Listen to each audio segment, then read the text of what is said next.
Bangsa Indonesia bisa menciptakan mahakarya 1000 tahun yang lalu berupa struktur bangunan yang rumit dan presisi seperti Candi Borobudur, Candi Prambanan, dan banyak lagi candi serta peninggalan fisikal lainnya yang membuktikan ketinggian ilmu konstruksi dan arsitektural bangsa Nusantara. Kemudian senjata tradisional Nusantara yang kebanyakan berupa senjata pendek dan tusuk, tidak tajam bahkan sisi kiri kanannya. Mengapa bangsa Nusantara bukan bersenjata sabet? Kita jelaskan sedikit tentang metalurgi persenjataan. Bangsa Viking muasalnya bangsa Arya. Di Eropa dulu pedangnya menggunakan bahan besi atau fero. Kemudian bangsa Timur Tengah, bangsa Cina juga pedang mereka menggunakan bahan fero atau besi. Katananya para samurai Jepang berbahan titanium, kuat dan lebih ringan. Dan semuanya material-material tunggal, bukan material campuran atau alloy dalam besi atau warangan tadi. Sementara senjata tradisional Nusantara bahannya terbuat dari campuran logam, bukan monologam tapi logam campuran. Ada emas, ada platinum, ada baja, bahkan bisa 9 macam logam dalam keris atau badik atau rencong tadi.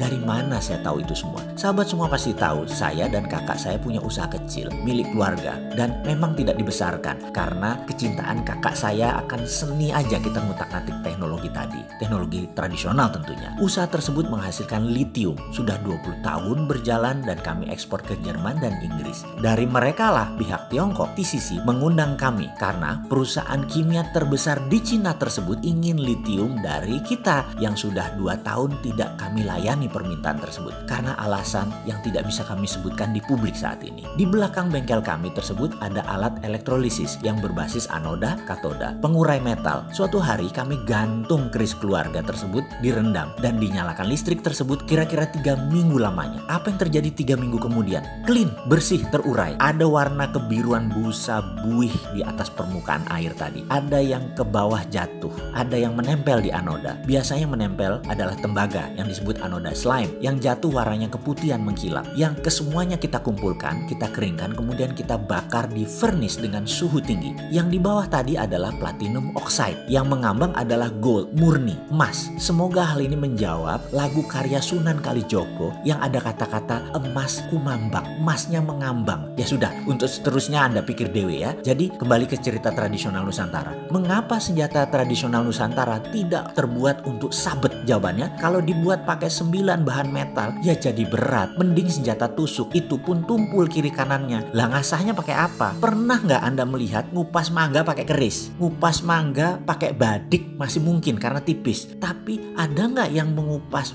buah tadi pakai keris? Ada orang nggak tajam kiri kanannya. Oke, kita lanjut. Di sisi lain, karena itu senjata tradisional bangsa Indonesia diperlakukan seperti pusaka di semua wilayah. Ya memang karena mahal barangnya. Kembali ke sejarah Nusantara, sumber daya alam yang berlimpah tadi, terutama mineral, Gajah Mada tahu memanfaatkannya untuk mempersatukan Nusantara. Wali Songo memakainya untuk mempersatukan umat, dan Presiden Soekarno memakainya untuk mempersatukan kekuatan nasional melawan imperialisme. Lalu ada pertanyaan, setelah Gajah Mada dan Hayam Wuruk Majapahit itu pudar, setelah Soekarno yang membangun Indonesia menjadi negara terkuat di Katulistiwa itu pudar atau selesai masa jabatannya, Indonesia saat ini mengapa menjadi negara di tengah-tengah saja? Mengapa Indonesia menjadi negara mediocre? Apa karena orang pinter, free thinkernya tidak mendapat porsi bermain? Para inventor banyak dibatasi, para pembaharu reformer gak banyak bisa bergerak karena aturan dan ketidakberpihakannya negara. Apa karena semua aturan-aturan negara tadi seakan untuk kepentingan sekelompok orang dan pesanan pebisnis asing-asing? Inovasi penemuan tidak banyak yang mendunia. Saat ini Indonesia ini negara pengekor bukan, negara imitator bukan, negara inovator bukan. Mau kemana nih arahnya? Kita ini hanya jadi pasar aja ya. Kita mencoba mengingatkan, bangsa besar bukan karena sumber daya alamnya, bukan karena letak geografisnya, bukan karena siapa temannya, tapi bangsa besar karena pemimpinnya visioner dan membangun sumber daya manusianya maksimum, bebas berkarya. Kemudian pemerintahnya membangun infrastruktur sesuai potensi anak bangsa. SDA, sumber daya alam, dan letak geografi yang strategis itu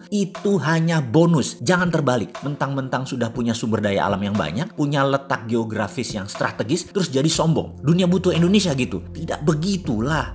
Siapa lebih penting daripada what atau apa? Saya ingat pesan kakek saya, seorang kiai kampung, berkata, siapa yang kamu kenal lebih menentukan jalan hidupmu daripada apa yang kamu tahu. Siapa Indonesia? Mana revolusi mental yang tahun sudah berjalan ini. Malah terbelah dua bangsa ini sejak 2017 zaman Pilkada Jakarta dan Pilpres. Sampai saat ini luka menganga. Ke depan, maukah kita bantu negara ini selesaikan perbedaan, bangun peradaban, berani mendengar sesuatu yang beda, berani menerima pendapat ilmu lain dari otot pengetahuan yang lain, siap berbeda berdasarkan ilmu, berani lengser seperti staf sus milenial ketika salah, berani tanggung jawab atas seluruh hutang yang diambil atas nama pemerintah ketika nanti sudah tidak menjabat, ternyata anak cucu nggak dapat apa-apa malah nanggung kewajiban besar. Bayi baru merocot saja sudah dibebani hutang 14 juta yang ternyata semua itu tidak sanggup dibayar oleh anak cucu kita. Bener deh, kalau hutang produktif di akhir jabatanmu pasti lunas. Kalau hutang nggak tahu juntrungannya di akhir jabatan malah meludak. Siapa yang mau nanggung? Naik malah jumlah hutangan dan kewajibannya. Pokok dan bunganya naik di akhir jabatan. Siapa yang mau bayari, bos? Partai pendukung, fansmu, buzzer rupiah, mau bayarin itu semua. Kok nggak takut ya sama tanggung jawab yang nanti melekat ketika tidak menjabat lagi? Wahai yang terhormat politikus, suatu hari Anda tidak berkuasa lagi karena kalian pasti tergantikan. Kalian nanti tua, seperti juga saya nanti. Kalian nanti tidak berguna juga. Kalian dilengserkan juga. Kok nggak takut ya buat keputusan yang memberatkan rakyat? Pejabat-pejabat ini nanti ketika tidak menjabat. Mantan pejabat tertinggi BUMN kemarin buat hutangan haram jadah gedenya. Mana buktinya kalau jadi produktif sekarang? Semua BUMN karya-karya itu berhutang semua saat ini. PLN bahkan 600 triliun hutangnya. Gila, itu aset negara atau perusahaan yang nanggung? Ujung-ujungnya negara yang harus nombokin ini semua. Pejabatnya anjrit, bos-bos BUMN hartanya masih asik, gajinya gede, jamnya bisa miliaran. Mengapa enak-enak nggak nanggung atas keputusan yang dulu kalian buat? Jadi solusinya bagaimana? Mumpung masih panjang masa jabatan, mumpung corona masih dimainkan para globalis, mumpung Trump mau bedil Cina, mumpung Tiongkok kumpulin semua arsenal senjata-senjata ke pantai timur. Begitu saling serang, peluru Tiongkok bisa memusnahkan armada laut Amerika dan peluru Amerika bisa meluluh lantakan kota-kota di timur Tiongkok. Mau si Sontoloyo ini bantu kan? Ada syarat, ganti semua pemain liga utamanya, bos. SDM pengganti dan sistem baru masuk. Bagaimana? Kalau SDM yang masih ada sekarang di liga sekarang ini, kalau strateginya juga masih kayak sekarang ini, ya monggo dilanjut deh. Kita ini tipenya penyerang soalnya, nggak tahan main bertahan.